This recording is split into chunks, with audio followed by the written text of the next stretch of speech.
Hey everybody, I'm Scott. It's fundraising time again at antiwar.com. We need your help, and here's how you can help. Stop by antiwar.com/donate or call Angela Keaton, our development director, at 323-512-7095. That's 323-512-7095, or you can shoot her an email over to akeaton@antiwar.com. Thank you very much for your support.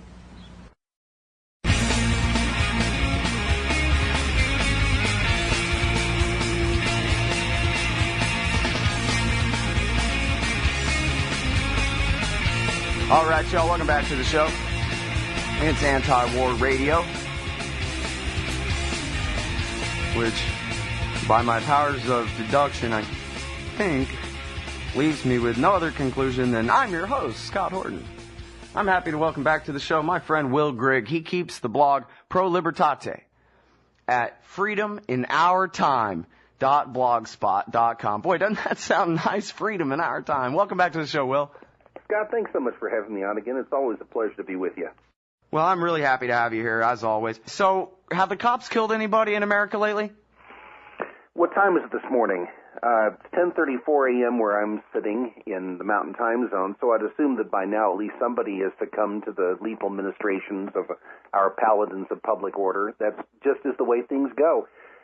I remember way back in, I think it was 1991, in the aftermath of the Rodney King arrest and beating, Patrick Buchanan, somebody for whom I intermittently have respect, wrote a column defending the actions of the police in that episode because he said there's a war going on in the streets of America, and we have a case where some of the good guys committed an atrocity, but they're still our guys, they're still our protectors.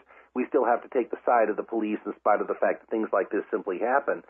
I didn't realize at the time, once again, this is 20 years ago, that that was a harbinger of an attitude that has become institutionalized here, which is the police are literally street-level warriors.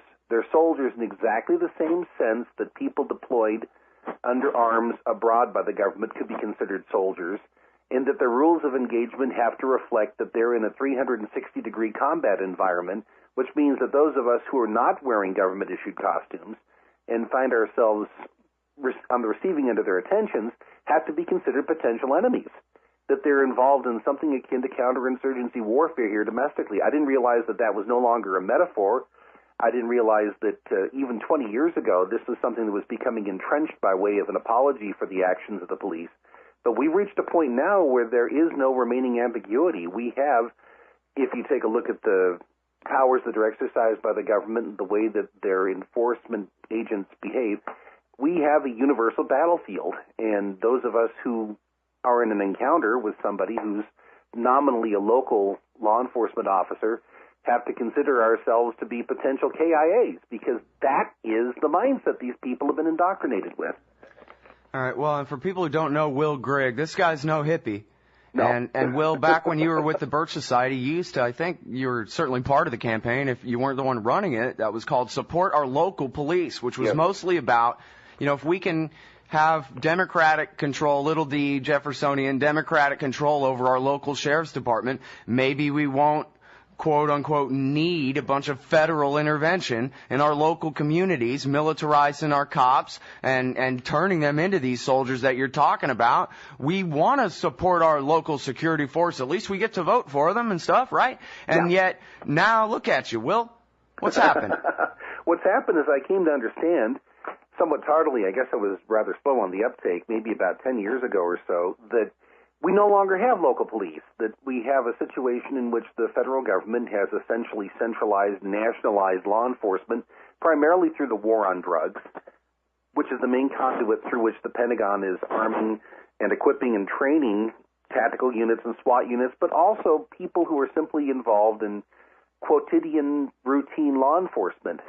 We have a situation where local communities cannot outbid the federal government when it comes to providing police departments and sheriff's departments, too many sheriff's departments anyway, with their lifeblood, which of course is revenue.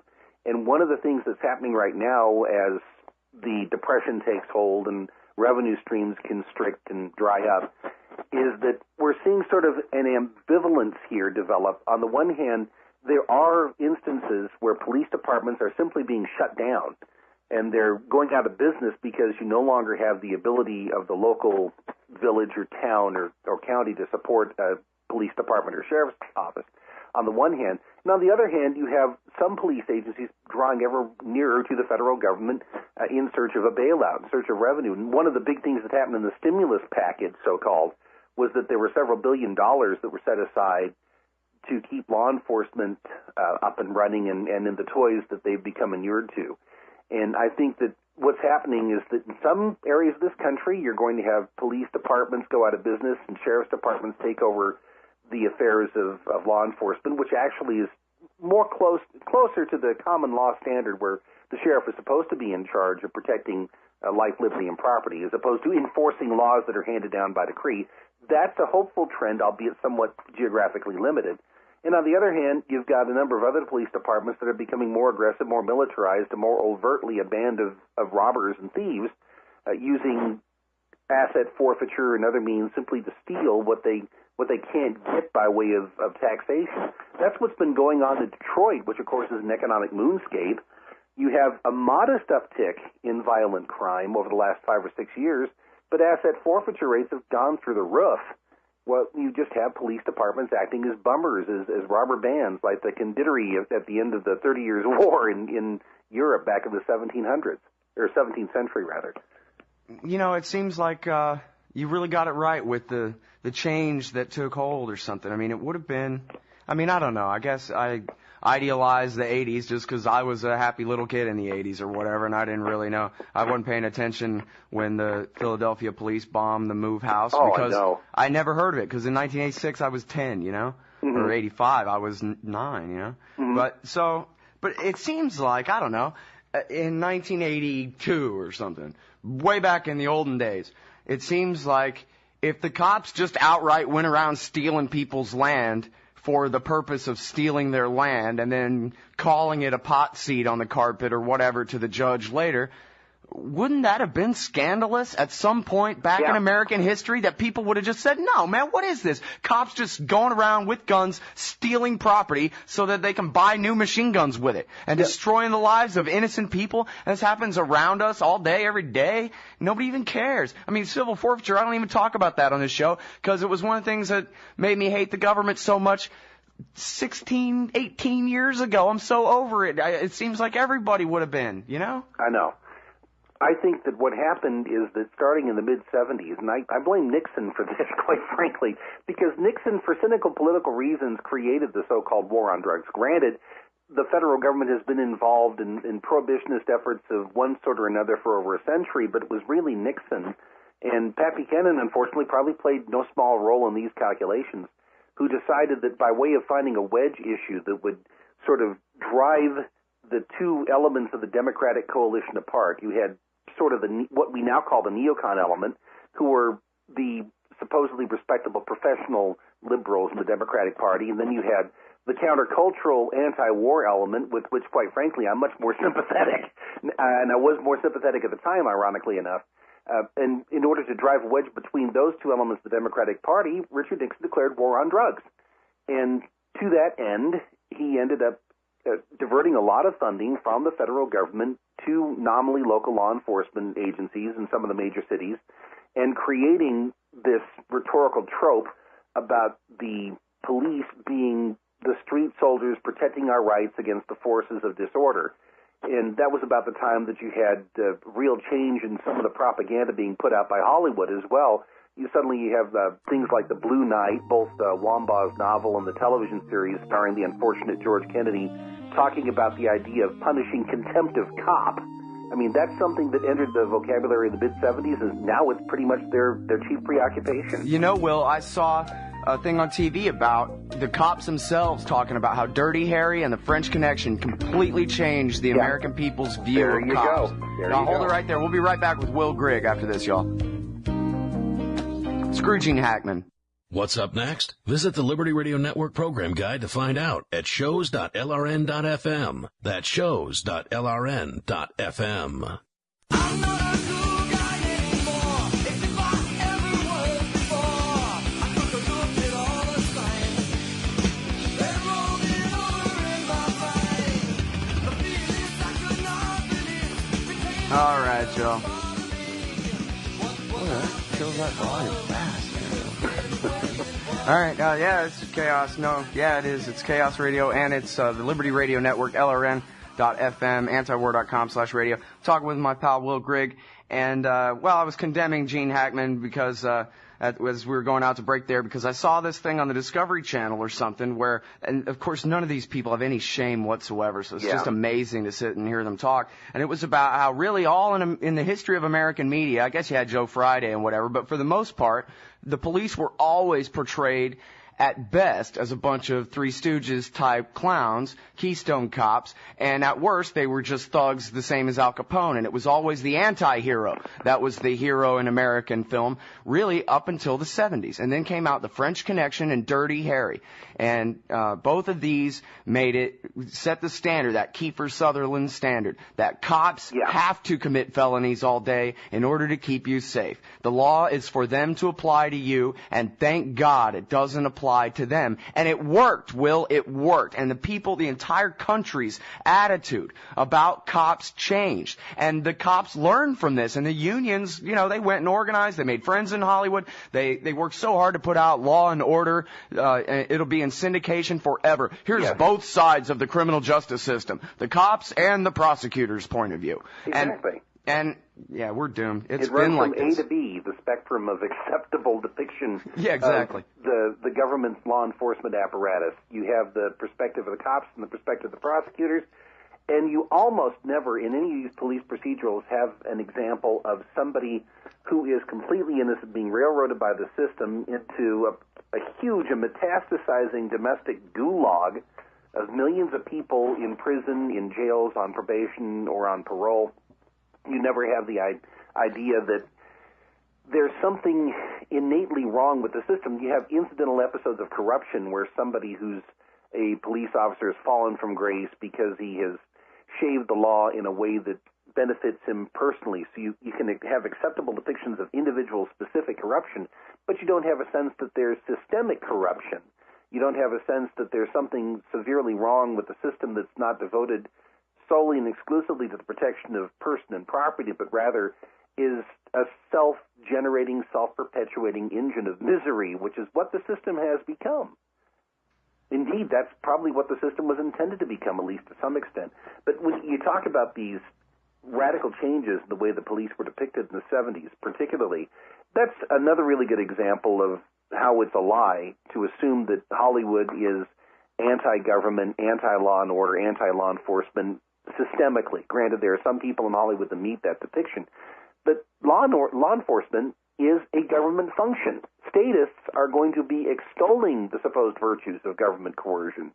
And so at some level or another, in some way or another, there's going to be a resonance between the punitive populists of the right, for whom the Kiefer Sutherland standard, as you correctly describe it, is the operational moral template, and the statists of the left to understand that they're not going to be able to redistribute property or to change forcibly the defects in the way that we choose to live unless they have this apparatus of enforcement in the hands of the state. And so I'm not surprised to find out that there's been that really important influence on public opinions being exercised by Hollywood, which supposedly is the bane enemy of law and order. Yeah, well, the left-right spectrum wins again. Anthony Gregory was telling me he gave a speech one time, and a kid came up to him after the speech and said, I'm almost there with you, I guess, but I just don't understand. You're against taxes and prisons? And Anthony's like, yeah, of course, look, man, no prisons, no taxes. Yep. No taxes, no prisons. Yet somehow this is supposed to be a left-wing issue and a right-wing issue that just can't come together. I know. And I think that there's a definite interest on the part, and this is the old the Baptist and bootlegger syndrome, if you will. Right.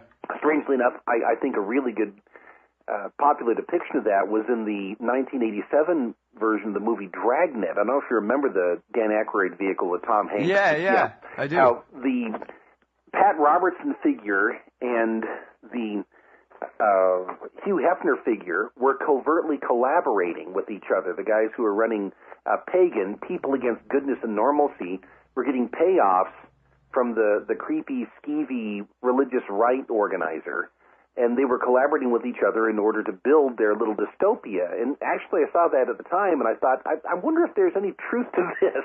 I'm convinced there's a lot of truth to that, because time after time you see these people who are supposedly at polar opposites in the political struggle, the partisan political struggle, are promoting the same interests in terms of creating a corporatist monstrosity of the state. And I think the way that law enforcement has been promoted here by both left and right as a means of forcing the rest of us to behave is a really good illustration of that syndrome. Yeah. Well, I kind of wanted to spend part of this interview letting you chronicle some innocent people who've been murdered by the cops lately, Will, but really, there's so many of them. There's another one going on. I can hear the siren outside right now in central Los Angeles. Yeah, they're on their way to kill somebody or just from killing somebody, I guess. Yeah, it's not like we're having to pan for gold anymore. It's like going out with a basket and gathering manna. Yeah, exactly. It's so plentiful you can't avoid those stories anymore, and chronicling them does become a little bit worrisome. All right, well, so let's talk about, the sickness of the American mind in general, because that's really the important point. That's how we got here. Yeah. I put this one on a bumper sticker last night, sent it into Liberty Stickers. Hopefully, eventually, it'll be up there. But the idea is the American people have already given up free speech, search warrants, fair trials, and protection from torture. Why not abolish freedom of religion? Why not, to go further, turn the Department of Homeland Security into the National Police Force, integrate it with the Guard units, or at what all the lines are over? I think you're right. Why not simply make a clean sweep of the whole matter? Yeah, I think you're onto something when you say, if you will, that the fault, dear Brutus, is not in our czars, but in ourselves, that we're underlings. I think this whole manufactured outrage over the Cordoba house is a really good example of that. You've got conservatives who are, whether they're admitting it or not, promoting the fundamental tenet of the Communist Manifesto, which, of course, is the abolition of private property, on a case-specific or religion-specific basis here, saying that, well, we believe in private property, but this is an exception. And, oh, by the way, there's a similar exception for any other Muslim community that wants to build a mosque or build a school, because we're involved in this civilizational clash with the Islamic world, which, of course, is something that we had been told wasn't the case for how many years? Because of this one historic situation, this historic circumstance, we have to, for the interval, suspend the private property rights of these people who are marginalized, peripheral, and somewhat disreputable in our eyes, on the assumption that you can only deal with one group of people and not compromise the private property and religious freedom rights of all Americans. But I hear that refrain constantly, and you suddenly have people like this thuggish pseudo-populist Carl Palladino up in New York, who's running for the governor's mansion, talking about the use of eminent domain to confiscate the property from the Cordobian initiative and build a war memorial on the property there within a certain 2 or 3 block radius of Ground Zero, which of course is part of the same neighborhood where you have strip clubs and McDonald's and bars and all kinds of other initiatives. Of course, this is a former Burlington coat factory site, and we're always told that this is somehow hallowed property. And as much as I respect the people behind Burlington Coat Factory, I just don't think that their property was particularly sacred. But you hear this constantly on the part of people who are otherwise bane enemies, once again, of eminent domain, who are consistent, persistent critics of land grabs of all kinds. Michelle Malkin literally went from calling for the confiscation of this property from the Cordoba Institute in the same day to bewailing Obama's land grabbing in the western United States without making the connection between these two instances of the denial of private property rights. No. See, you already said the most important part, I think, which is that the last 8 years, the Republicans said, we're not at war with Islam. That's what George Bush said. The neocons have tried this whole time to say, yes, all of Israel's enemies are America's enemies because they're Muslim and they want their 72 virgins or whatever lie. But George Bush said, no, Islam is cool. It's these guys. And now, and the Republican Party, at least, mostly went along with that. And now what? We're going to have every congressman in the country now is running against this freaking community center, Will? Yeah. I mean, we're so far gone. Well, music's I got playing too. That lady's singing, so to speak, here. Yeah, he's performing an aria, I'm afraid. All right, well, man, you know what? History's going to record that there was pro libertate, and that, some of us were trying at least, and you're certainly one of them, Will, and I thank you for it. Thanks so much. Everybody, that's Will Grigg. The blog is freedominourtime.blogspot.com, and we'll be right back after this.